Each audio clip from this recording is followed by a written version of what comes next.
get underway with game number 2 between Reach and Abstinence on Yonsu. And I actually don't think I'm lying this time. You guys back at home, you can believe me. We are actually starting this time.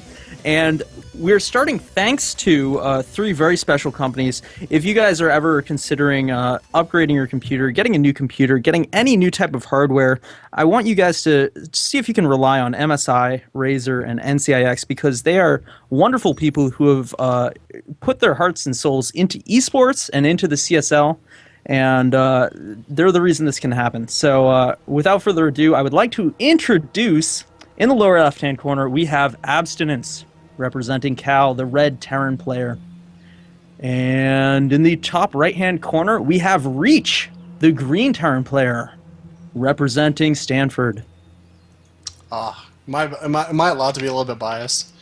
Yes, you are. Just like a tiny bit. Oh my god, do I love TVT more than anything else in the world? Like, I'm trying to think what I love like a lot in life. Like, I love esports.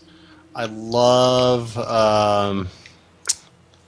gosh, what do I love? I love LAMP, you know, but for the most part, just TVT is so goddamn awesome. And now I hate to thing say is, this. Go ahead. I'm trying to figure out, on my OBS screen, everything is inverted right now because I switched mid, like, zoom in of our OBS and switched into my own OBS, and now everything is just completely inverted. This is so crazy. I'm, like, watching it, like, everything turn 90 degrees permanently. It's pretty awesome. Anyways, yeah, no, TVT, awesome stuff. I love it. This should be an awesome matchup. On a map like this, we should be probably seeing 2 different styles, wouldn't you think? I hate to say it, but you may be a temperate lover, CHL, because just last match you told me that TVP is your favorite thing in the world, and you just told me now that TVT is your favorite thing in the world. I don't know what to make of that, my friend. I mean, a little bipolar, you know, just a little bit bipolar. I think that TVP love is more of a love-hate relationship, and then the TVT is like a love-love relationship. You know, it's like TVP's like you're fighting this like you're with this like really really hot girl, but she's got a really bad attitude. But you put up with her because of the looks. But then TVT, it's like that cute girl. She's got a good personality. You know, might not be the hottest. Yeah, you get along with her well. You know, you might not have everything in common because, you know, mech or bio, you know, you might have a little bit of difference, but you're still able to work through. You're still able to, you know, keep that long-lasting relationship. The TVP one's more of a flare. You're gonna lose that one very quick, most likely. You know, once the early flames kind of go out, you're probably not gonna get that one back.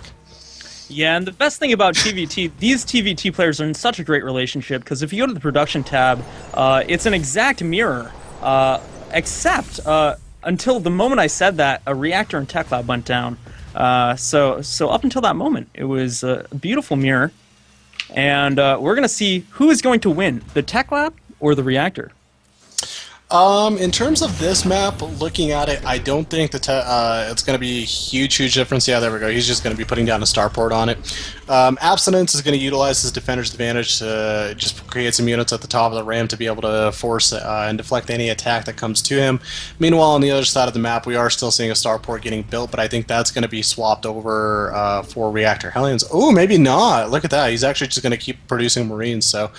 it's going to be interesting how both players kind of react, look, and scout, because it looks like Abstinence is going to be confirming that he is going to be going for a Cloak Banshee. Meanwhile, Reach, he could be just Marine Hellion dropping, so a little bit of a variance in style, and again, for those that are a little unfamiliar with the timings, the Marine Hellion drop will arrive a little bit sooner. Yes, it will. And the Marines, I like the Reactor Marines, and the fact that there's probably going to be a Viking ready to follow up here. The reason I like the Reactor Marines is he just scanned this Banshee on the way, and Reactor Marines, a very healthy response to early Banshee. The drop, we're going to see it hit. I'm not sure. I think it's going to be relatively undetected. I don't think Abstinence is going to see this drop coming. But when it does, I don't think the Banshee will be in position, and I think Abstinence may have enough ground units at home to take care of it, but it's just a matter of how quickly he responds.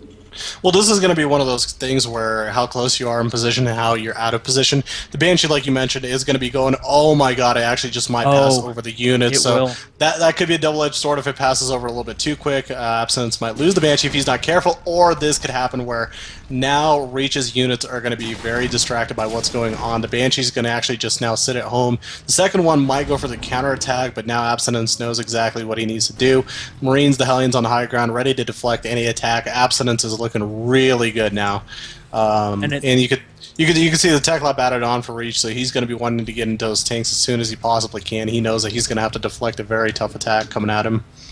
And at this point, the dropship is actually coming back in for another pass at the main, but I think it will be impotent because Abstinence leaving the right amount of units home and almost in the right position. I'd like to see him closer to the mineral line. And at the same time, Abstinence is sending his own Banshee across the map. That's going to run into a couple of missile turrets, which I think should do a fine job. Here's the drop out of Reach, and the drop is not going to get too many kills. There's a few units lost. Reach, I think, has lost 2 units at this point, a Hellion and an SCV. And yeah, nothing Abstinence really losing too Marine. significant.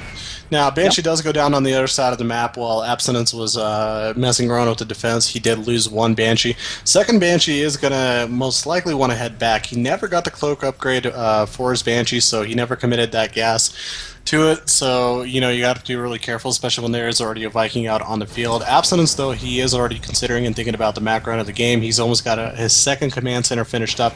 Meanwhile, we just see Reach is thrown down. Now, Reach, he might have a slight tiny bit of an army advantage, and maybe if he positions himself well with the medevac and the Hellions, he could maybe put on some sort of aggression. But at this point, I would have to say Abstinence looks a hell of a lot more in control of this game than his opponent.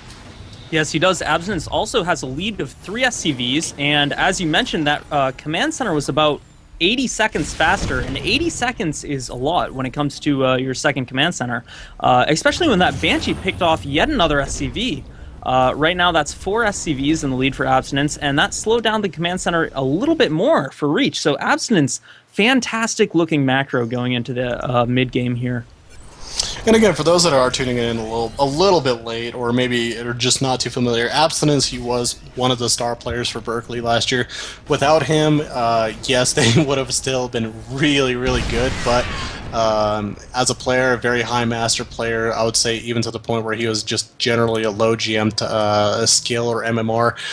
He's a very, very talented player. He's very on top of his macro. He could play aggression. He could play really whatever he wants. And I mean, again, he had a lot of good practice partners too with 21J. I know Fan before. I think he switched to Protoss, and then he went back to Terran. So he had a couple of really good TVT practice partners. So Abstinence should have everything that he needs to be in a good position this game. Yeah, he's a very solid player, absolutely. And right now, his production is just on fire. If you look at the production tab, he has so much going on. He's got his +1, his stim, he's got Marines, tanks, and just everything's going on for Abstinence. Reach just starting to get his natural way, not quite saturated yet. He doesn't actually have enough SCVs to warrant transferring too many over to the natural. So Reach is just going to have to get his SCV production to catch up. He is down by 12 workers right now, actually. So a little bit of a deficit to Reach, but it depends how this next engagement is going to go as we see 2 dropships full of Marines coming across the map for Abstinence. Yeah, well, I mean, again, I'm not going to sugarcoat it here really too much for Reach. He did get his combat shields finished up, but I still don't see stim in the research tab. If I didn't mistaken that by chance, no, there is no stim right now for Reach. Abstinence has a huge mobility advantage. There we go. As the 2 medevacs fly in, they're going to be able to snipe down a tank. He's going to be able to stim up here in a second. His stim is actually just a little bit not finished up yet. So as we see, he's trying to get as much damage as he can done. He does boost out of there.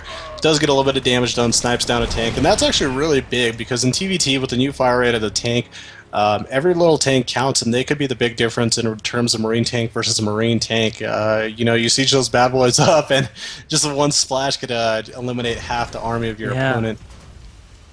Yeah, that tank is it's worth a lot. I think that was a relatively even trade, though. And just like in chess, when you're ahead, an even trade is the trade you want. So Abstinence, I'm sure he's happy. Just getting that tank, he's fine with that. And he's actually looking to get a third. He has his 3rd command center underway. He's opening up those rocks so that he can start walking things down there to his 3rd. and I think he's feeling very comfortable right now. Look at this rogue SCV in the natural of abstinence right now. Did you see this? I just noticed. I'm like looking around everywhere. I'm just like, there's a random green dot at the bottom. A little bit of a Christmas color mix right here. I like it, but yeah. At this point, I mean, again, like I said, I can't sugarcoat it too much. Abstinence gonna have his third base up. He's getting the reactor on his starport. He is ahead in upgrades for the most part, and he's already starting to become active out on the map. He's moving around, checking, holding watchtowers as well. That's a huge, crucial part of the game. Now, Viking versus Viking, even trade right here over at the top, and Reach is just moving around, maybe trying to find a spot or trying to snipe the army, but because of this movement around the backside, he's actually going to put himself so far out of position, and that's a huge worry because only one tank and a few Marines are there to deflect a front attack, and if Abstinence just scanned a little bit up, he would have been able to notice that. But now, Abstinence reconsidering, he's going to turn around. As Reach pulled back there, if Abstinence went through, you're right, that could have been it for Reach with that army out of position. But luckily for Reach, Abstinence pulling back, trying to play a little bit cautious. And unfortunately for Abstinence, that was not quite the right move. I wouldn't say it wasn't quite the right move, but he is trying to be careful. You don't want to just kind of put yourself out of position and lose a game because of that. Again, once in a while, you go for a frontal attack, your opponent leaves a few units behind, especially a couple siege tanks, and they using the high ground advantage, they could rip through you. Meanwhile, the counter attack just kind of, if you leave no defenses back at home, it just has an open pickings for whatever it wants. But at this point, I mean, with the tank advantage that he's got a good medevac count, he's got a good healthy Marine count. As long as Abstinence just continually stays patient, gathers his units, gathers his upgrades, he's going to be looking good. Again, the third base is about to get plopped down.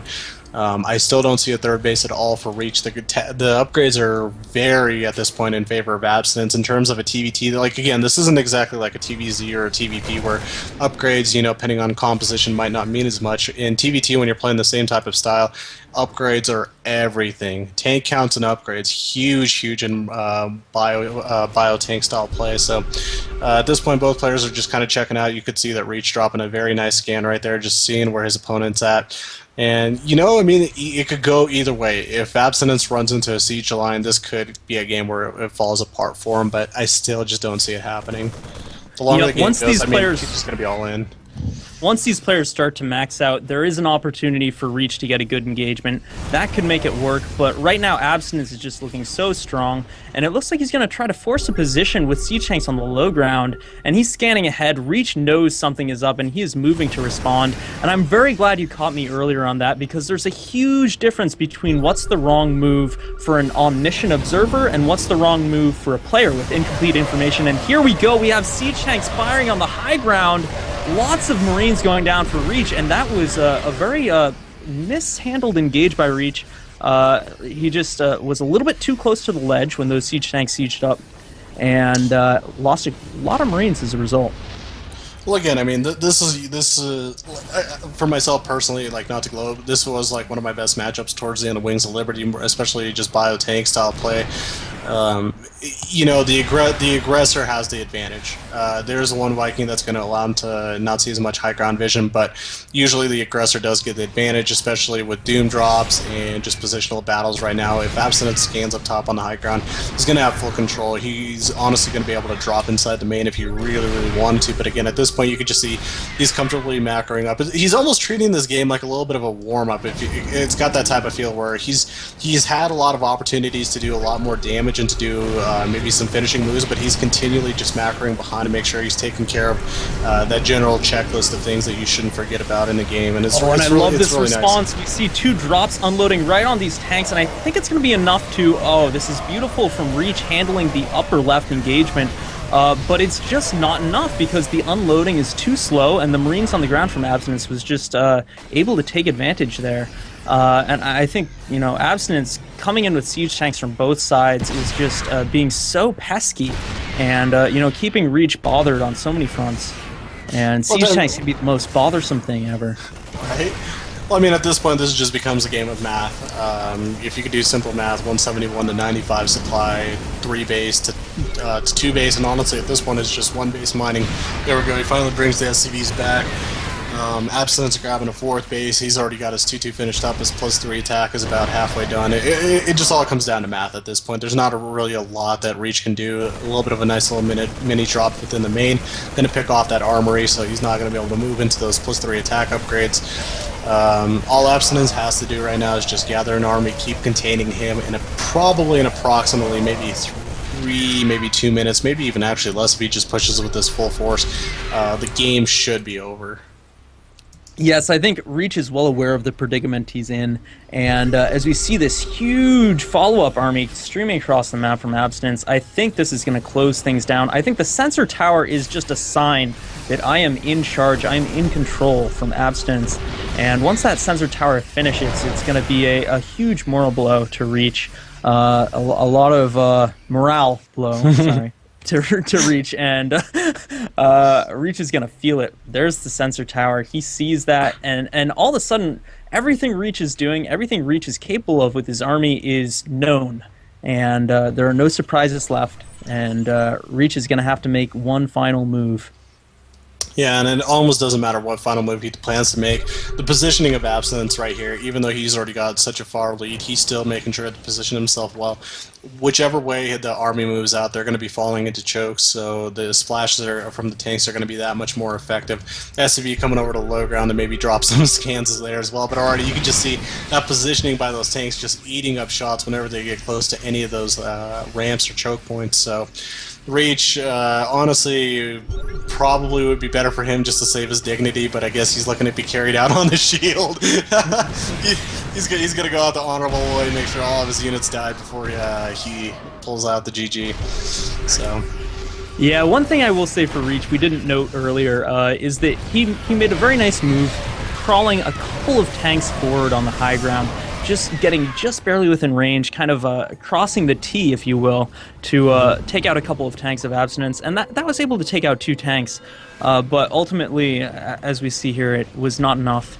I love that type of strategy, just slowly using your vision and your positioning to crawl forward against tank lines.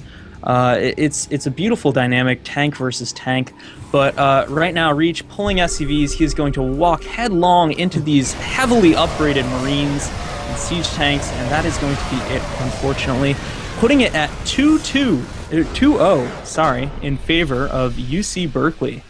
I was about to say, I'm like, what games? I'm like, did you cast some games while I was with you in call and like didn't notice? Yeah, man. When we kept remaking, I'm like, what do you mean you didn't see the 2v2? I'm just like, God, I can't. I'm like, am I really getting that old? I'm just like, can I really not remember? Yeah, when we kept remaking, I actually ran through a couple of games in my head, and I thought they were real. You didn't get that too? Right? God, don't mess with me, Matt. All right. Well, guys, it is a 2-0 lead for Berkeley. We're going to be moving on to the fun side of the Collegiate Star League. Again, it's the unique and fun side of the Collegiate Star League. The 2v2 match, we're going to have Sunshine and Sky, that duo coming back once again, and they're going to be up against, I think it was LGIM MVP and, what was the second one? I already can't tab out. Oh, it's MVP and Comic Storm. Yeah, Comic Storm. There we go. So this should be a really good 2v2. Until that time, guys, we're going to take a small break. We'll be right back. Don't go anywhere. See you soon.